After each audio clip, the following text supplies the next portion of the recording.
Okay, folks, I'm going to talk to you here just a minute about the AGM TS35 384 scope.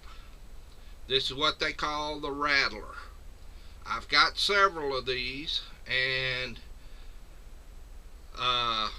it's bad to say I was not too happy with them when I first got them, because I didn't have any trouble other than they were hard to sight in, because one click on the scope moved the bullet impact so far that sometimes you would hit right in the middle where they sighted in at, and one click was too far, and one click the other way was too far the other way.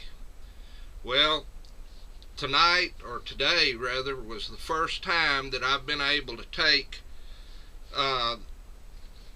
my second Rattler here out and shoot it. These all have the latest software in them. Now, I'm telling you that the new updates did not change the point of impact.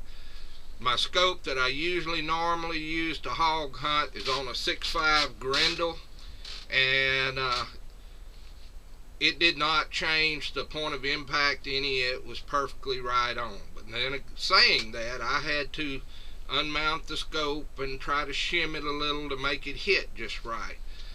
This one here, I put on this 308. Now, I've been, for years, I've had POF, I've had all kinds of automatic 308s, and Ruger, DPMS, I forget the custom one I just bought, but they are never 100% reliable with a suppressor on. And I have several different suppressors, and I just was not happy with it. So I put it on this bolt action. It's a 308 Mossberg, and I don't know why, but I love this gun. And I took it out and tried to sight it in, and it hit, one click was too far, and go back the other way, it was too far the other way, in the middle. I can't show you a video. I don't know if it would even do it or not. But when you sight these things in, you gotta pick one reticle, and you have to be careful because you have several different reticles to choose from. And then after you choose a reticle, then you sight it in. You still have to chase the bullet to make your point of impact. If you're shooting to the left, you got to move it to the left, and that'll be here. Of course, this is up, this is down. Imagine the wheel standing up like that, and that's how you move the bullet. Well, AGM almost knocked it out of the park, because now when you zoom in, I zoomed in to 8 power, and when I moved it, it moved in like a 1/4 inch increments. I mean, it was small. It took me 4 shots to get this one zoomed in correctly, and that's because I was still scared of moving it. And it was about, I'm going to say, 1 inch to the left, and it took me something like 4 clicks to get it just right. And if it's hitting to the left, you got to move the left arrow over here and move it in. Now, you have to be careful, because if you change reticles, that's a completely different coordinates. And when I say AGM almost knocked it out of the park, the only part that they missed when they updated this Rattler scope is the reticle still is not adjustable. To me, it's a little bit dim, or dimmer than I'd like it.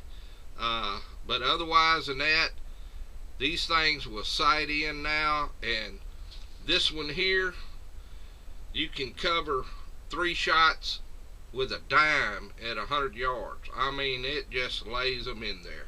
So don't be reluctant to get a Rattler, because I know everybody's heard the sight end problems. And it doesn't matter if it's Rattler or any other brand. You know, the thermals are different.